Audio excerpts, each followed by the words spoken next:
Hey guys, welcome to the channel if you're new, welcome back if you're a subscriber. Special thanks to all of my patrons. My name's Neil, and today it's time for the first episode of Arcane. This is going to be a different type of series for me, guys. First and foremost, because it's the first thing I'm watching on this channel that I've already seen. There's a drawback to being someone in their 40s who's been a big fan of TV and movies their entire life, and that is I have seen a ton in my life, and almost all of it was watched long before I ever started this channel. I don't get to discover Star Wars or Indiana Jones or Harry Potter or Ghostbusters or any of another 100 awesome franchises here on the channel because I've seen them all already. And I'm not saying I've seen everything, don't get me wrong, but I've seen a lot of the big popular stuff already. I grew up on it. There's also a drawback to being a solo reactor.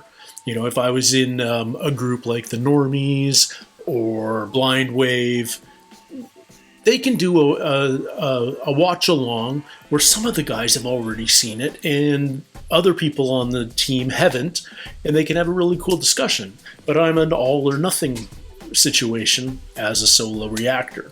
So I have no idea whether this is going to work or not.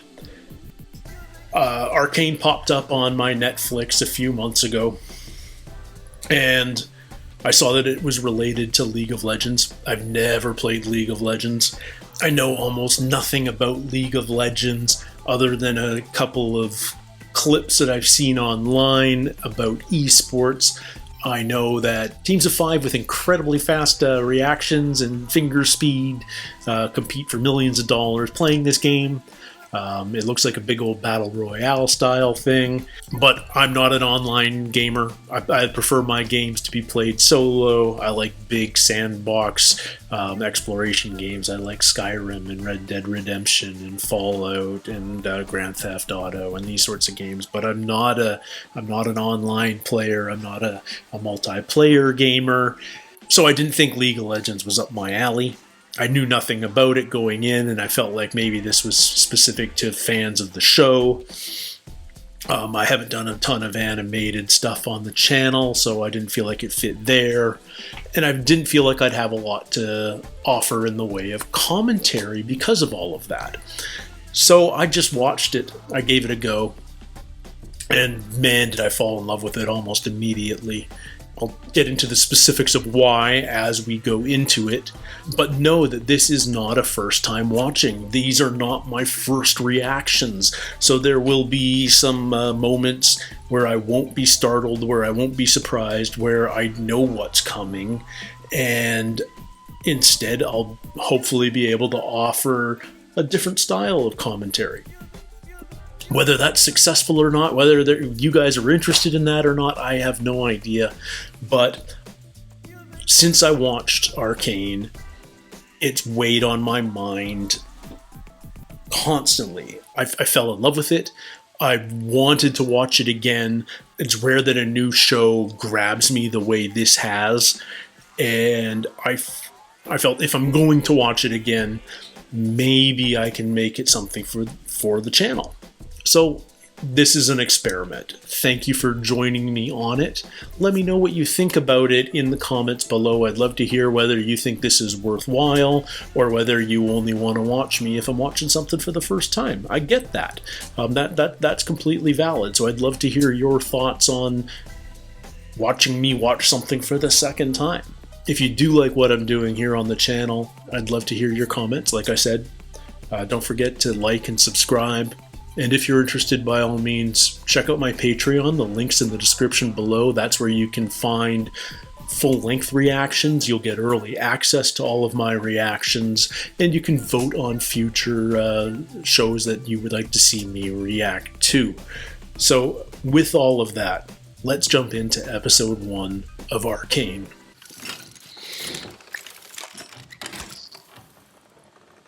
So the very first thing that I love so much about this show is the art style. Like, yes, it's incredibly well animated, but the design decisions about what Piltover should look like, I love. It's got these sort of neo-gothic, Art Deco notes, very steampunky. What is so creepy about little girls singing nursery rhymes? It's such a powerful trope. And in retrospect, I love seeing this through Powder's eyes. You know, even though she's covering her eyes, we know it's from her perspective because we get that scratchy overlay that reappears later in the series. This whole opening sequence is just so powerful. You don't really know what's happened. It's wordless, and yet it conveys so much. You know, the mood, the fear, the failure, a failed rebellion. And I'm blown away by the animation, that they get so much emotion on the faces of these characters. I would have sworn that mocap was involved, motion capture. And yet I've heard in my reading that that's not the case at all. And it just blows me away. These little micro expressions and tiny little twitches on the face that convey so much. It's gorgeously animated. Look at the fury in Vi's eyes there. It's like, you know that moment forged all three of them right there. And it's interesting, when I first saw this, I was sort of expecting a more anime style of animation. And while the character design feels very anime, the animation itself is something else. Incredibly detailed and expressive. If you are a fan of the video game, hey Powder, how quickly did you know? Like, did you recognize Vi and Powder from that opening sequence, or did you have to sort of wait until this moment here where you start hearing their names? But here's what I'm talking about the design of this planet. Like, this steampunk look has always been one of my absolute favorites. Airships and brass contraptions, sort of that Victorian era sci-fi, very Jules Verne. Love all of it. I remember the first time watching this, knowing for sure that there was no way Clagger was going to be able to do that jump. And then when he landed with the cupcake, I thought it was brilliant. Walked there.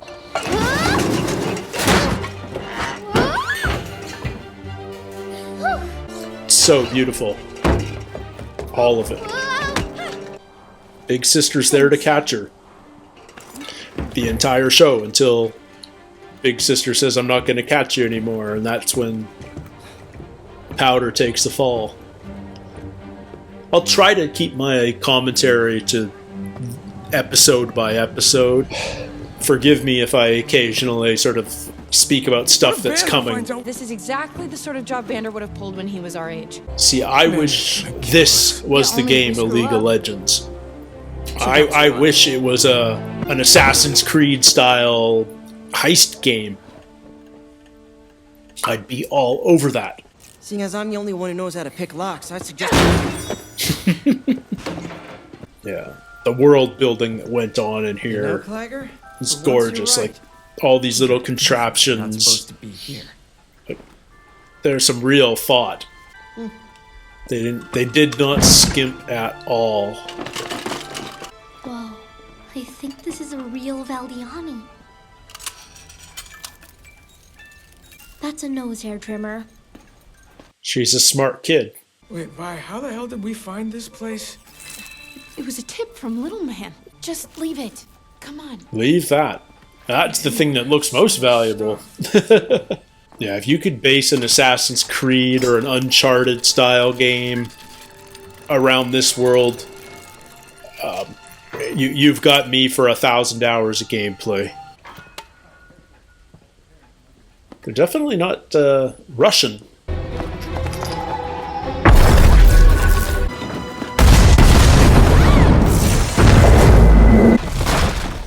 Oops. Shit.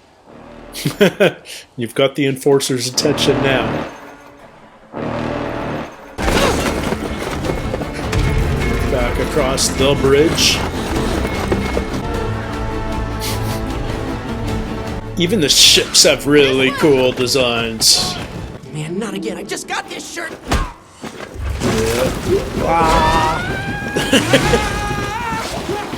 I love the spatter hitting the lens. It's such a cool technique.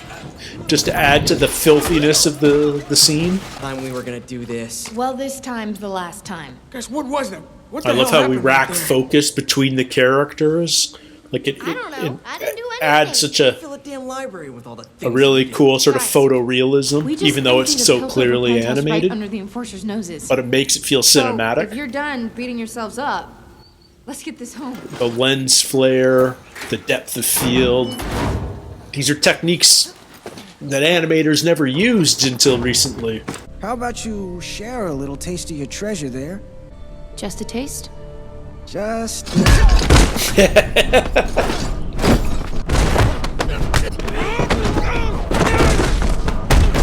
Milo's a little overpowered here, but I love how capable Clagger is. And I love that shot. The slow-mo punch shots are always awesome. Ooh. Milo can connect, though. He's the scrapper. Oh, right on the bridge of the nose. Boom!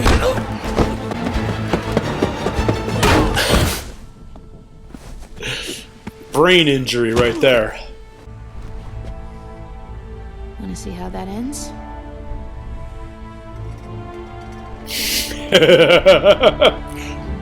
I love how much we know about Vi already. And I'm not talking about facts, I'm talking about personality. Oh. Such a jinx.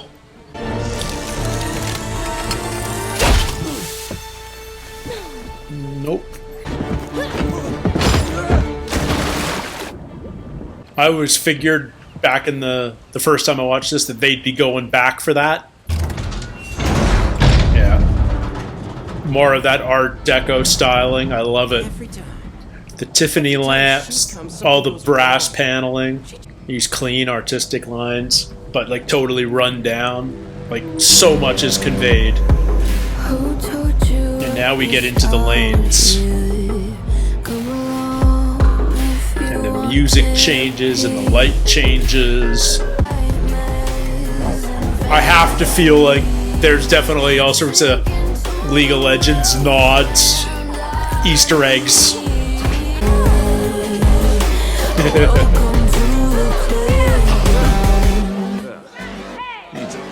I feel like that guy there that got kicked out of the brothel without pants is like a little cameo by one of the creators. Love these great like choices about their shots, like they're throwing in macro shots and these big sort of almost fisheye wides. You sure about that? Don't threaten the guy who pours the drinks. Yeah. So you're Vander. Do we have a deal? Literally offering a peace pipe of sorts. This is vile. You'll learn to love it. Yeah. Vander learns to love peace. He's learned that since the To revolution. the lanes. Welcome to the lanes. What the hell were you thinking? That we can handle a real job. You blew up a building. That wasn't- Did you even stop to think about what could have happened to you? Hey? To them? We stay out of Piltover's business. Why? They've got plenty while we're down here scraping together coins. When did you get so comfortable living in someone else's shadow? Everyone out. When people look up to you, you don't get to be selfish. You say run, they run. But whatever happens, it's on you. Where is it now? We lost it. All of it? Good. We're gonna be fine, right? I'll take care of it.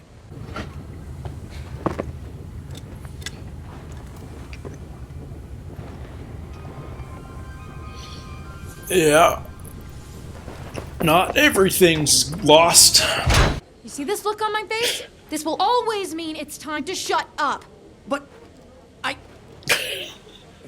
Love that moment. It's just so well animated. It's so expressive. Like, it's the kind of thing that normally feels like you could only do live action. Did you guys go? Sure did. Hey, listen. How did you find that place? I love that there's things in the background, like a mono wheel, Some bombs. Oh, did a monocycle, Yeah, I mean, it wouldn't be here that otherwise. never plays. She showed me It's a couple just moves to practice. sitting there in the background Yeah, it's for fun. He paid in gold and didn't even haggle. I charged him double price. So Jace comes into the Undercity to buy stuff. Look at the imperfections in the glass on that lens. Love it. You get that fisheye distortion in the corners. You get the dust motes floating in the air, all bokeh'd out. It's just gorgeous all around. The council needs someone to make an example of. We had a deal, Panda. You keep your people off my street, and I stay out of your business. I'm sorry, Grayson, but I can't offer up my own people. I do love how Grayson and Vander, as sort of like the grizzled vets of Piltover, they're so practical about maintaining this peace, even though they're sworn enemies, for lack of a better word. They also understand that the alternative, like open warfare, is so much worse. I ruined everything. I always do. Nobody said that. I've got these. And you've got those. They never work. They will. When I was a kid, some guy took my favorite toy and threw it up there. We've all had bad days. But we learn. And we stick together. They're from the apartment. What are they? Well, I don't know. one of them exploded. Should we show Vander? Maybe we No. could have mentioned that. Let's keep this our little secret. You're stronger than you think. And one day, this city's gonna respect us. She's so fierce. I love it. Great character design, great world design, awesome voice acting. More Haley Steinfeld for those of you who are watching Hawkeye with me. Are there any pets more disgusting than hairless cats? Discuss in the comments. Get him a meal. But keep him off the streets. Feeding time. Still, no cat deserves what's about to come. The side effect. Here.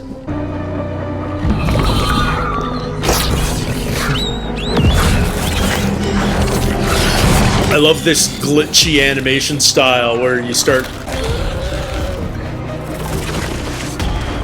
It's reminiscent of Into the Spider-Verse a little bit at moments. And it's so well used here just to sort of show these moments where people aren't in control. Just volunteered.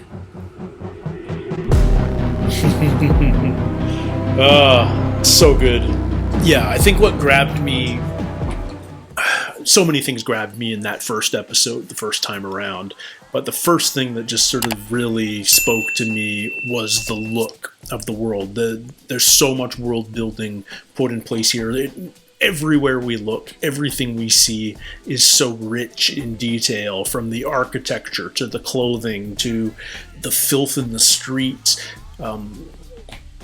How everything is built and assembled. None of it is just a blank canvas. There is detail everywhere, and it just felt so immersive right from the start. I don't know much about animation. Assistant directors don't work in animation because assistant directors, what my job in the film industry, we run set. And guess what? There's no set. when you're animating a film.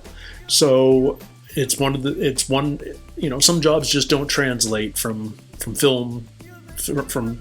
filming live action to making animation. But it's surprising how many techniques have moved over, and now there are animators who specialize in character design and makeup, costume design, what's essentially set decoration, lighting, and the cinematography itself, what the camera moves are, what lenses you're using. These are all virtual lenses, but choosing what lens to use in a particular animated shot really does change the effect of that shot and the look of that shot. And it all shows in modern animation. It blows my mind because you're seeing things that are photographic artifacts. But when you see them in an animated format, they really add this cinematic quality to the product. That the irony is these artifacts are imperfections, but these imperfections are what makes it more real, if that makes sense. Like I said, I'm a sucker for the whole steampunk vibe, have been for years and years, so I love that we're already getting a real taste of that. It's got steampunk elements, it's got these Art Deco elements. We've done such a really good job of defining what is ultimately two worlds, because we've got the lanes, the Undercity, and we've also got Piltover, the north across the river, and these two very distinct social worlds, the rich and the poor, the advantaged, the disadvantaged. Right now, as bad as things are, there's an uneasy peace thanks to Vander and I keep forgetting her name. The older female enforcer who's got an amazing voice actress behind her. I wish I knew her name. But yeah, just so much tone is established in this first episode, and on top of that, our three main characters, Vander, Vi, and Powder. I mean, we get so much about them right off the top. They're the only three people we really see in that opening sequence, in the immediate aftermath of the attempted uprising years ago on the bridge, that you can tell affected all three of them in very different ways. It taught Vander that uprising like that is not the way. That peace is the better option, even if it means living in the Undercity, living, in the shadow of Piltover. It taught Vi. It focused her on revenge, basically. Like, you see that look in her eyes as Vander's carrying her away, and we see that look in Vi over and over and over again, when her look of determination and grit, when she just sort of focuses on something and then punches something hard. That's what Vi does. And right from the opening frames, we get the sense that Powder is getting mentally broken. She's just too young for what she's witnessing, and it's breaking her. We're getting those scratches. One of the very earliest special effect techniques back in the early days of film was they found that you could literally scratch on the film itself after it had been exposed, and you could draw on stuff that looked kind of like crude lightning, that sort of thing. And that technique lasted for decades. And you can simulate that technique now with animation, and it looks very much like this repeating trope that we get when we get into sort of Powder's head when she cracks a little, and it's these scratch marks over what she's seeing that sort of demonstrate her mental, I don't know if you want to call it mental illness, but certainly her mental state. So yeah, what a great kickoff. Like I said, the look of that world, like, I would love an Arcane video game that wasn't the big battle royale, fight them out, but set it in that world, make it an Uncharted, an Assassin's Creed style game, or even, Make it a Fallout style game. Let me just explore that world and like collect books and every so often fight an enforcer and take his gun and then go catch some butterflies because I have to make a potion. I don't know. You know what I'm saying? Like I could play for hours and hours and hours in a world that looks that good. If anyone at the League of Legends offices is hearing me, consider it. Yeah, like I said in the intro, guys, I don't know whether this reaction is something you guys are interested in. As I said, it's not my first look. I love revisiting this. I've been holding off revisiting this until now because I didn't know whether or not I wanted to make it a reaction for the channel, but I am curious, so I'd love to hear your thoughts on whether this is something that you want to see more of, whether you'd even be interested in seeing me revisit some of my favorite films over the years, some of my favorite TV shows over the years, or is there no value in that, and is it better to focus on reacting to new stuff? I don't know. I mean, I'm going to continue to react to new stuff, as always, but there's a ton of good stuff out there that I love and that I can talk about in a slightly different way. Maybe with not the same emotionally visceral reaction that you get with the first time viewing, but a more knowledgeable, more nuanced reaction from a repeated viewer and a big fan. So yeah, I'd love to hear your thoughts. Don't forget to like and subscribe. Feel free to check out my Patreon. And until next time, everybody, take care. Stay healthy, and we'll see you soon. Cheers.